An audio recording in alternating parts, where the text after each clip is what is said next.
Assalamualaikum warahmatullahi wabarakatuh. Nama saya Nur Fadila. Saya dari jurusan PAI semester 8. Saya mengikuti KPM DR Prodi. Jurnal saya di sini ingin mereview jurnal yang berjudul Problematika Pembelajaran Pendidikan Agama Islam di Era Digital.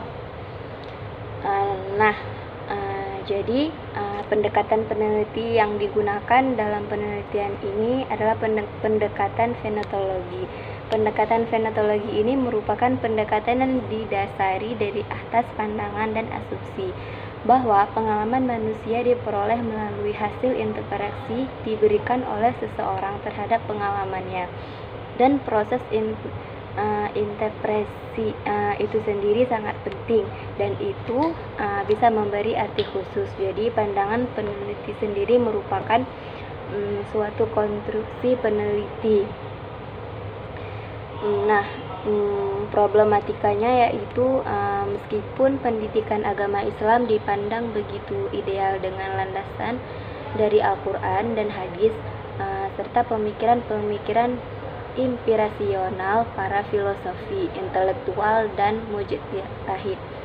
Namun, dalam realitasnya masih terdapat berbagai problem yang melingkupinya. Hal tersebut secara jelas terdampak secara langsung pada rendahnya kualitas umat Islam yang dilahirkan dalam rahim lembaga-lembaga pendidikan agama Islam, yang pada saat yang sama juga memicu terpinggirnya umat Islam dalam peraturan dan peta kontraksi global. Aspek pembelajarannya dalam pendidikan Islam juga mengalami masalah, terutama sisi metode yang digunakan. Selama ini, pendidikan agama Islam mulai tingkat dasar hingga menengah tidak menutup kemungkinan pada tingkat pendidikan tinggi juga dijumpai dominan atau menonjolnya metode satu arah yang mendukung menonton.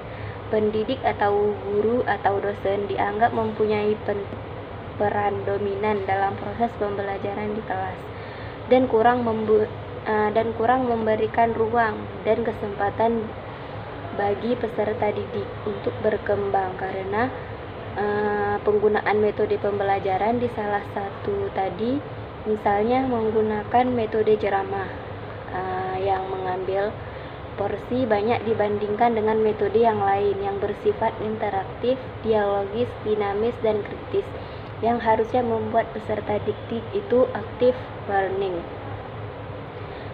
Untuk solusi menghadapi problem pendidikan agama Islam di era itu, sebetulnya banyak solusi yang dapat memberikan obat penawar bagi permasalahannya yang dihadapi dalam pembelajaran. Menghadapi tantangan atau problem yang dihadapi dalam pembelajaran diantaranya yaitu perkembangan dan peningkatan kualitas sumber daya manusia, pemenahan instruksi berbasis teknologi digital, dan pemanfaatan media pembelajaran berbasis digital.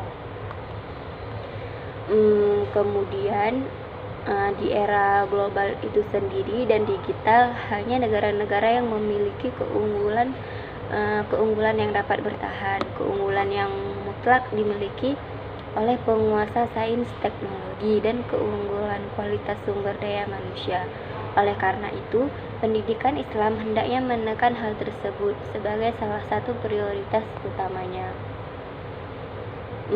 Berkaitan dengan hal yang tersebut, penting untuk dijemas bahwa di era digital sekarang ini, generasi manusia terbagi menjadi dua kelompok digital imigran, yaitu kelompok yang sejak lahir tidak ada internet pada masanya, yang kemudian muncul dan berkembanglah internet sehingga menjadi aktif di dalamnya, dan digital natif, yaitu kelompok yang sedari lahir telah berada di dalam era di dalamnya dan digital di era hadirnya internet.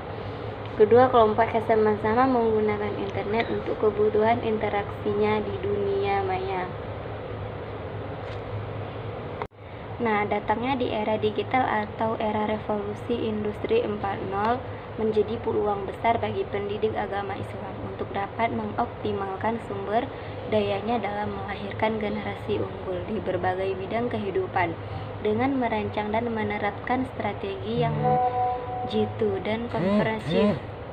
Pendidikan agama Islam diharapkan mampu survei di tengah peradaban dunia serta mampu menunjukkan eksistensinya dengan menawarkan solusi kreatif atas berbagai problem yang kencah global yang terjadi di masa dan akan mendatang. Harapan itu menjadi beban moral bagi para pemangku kepentingan pendidikan agama Islam. Demikianlah review jurnal saya. Apabila ada kesalahan saya mohon maaf. Saya akhiri, wabillahi taufik wal hidayah. Wassalamualaikum warahmatullahi wabarakatuh.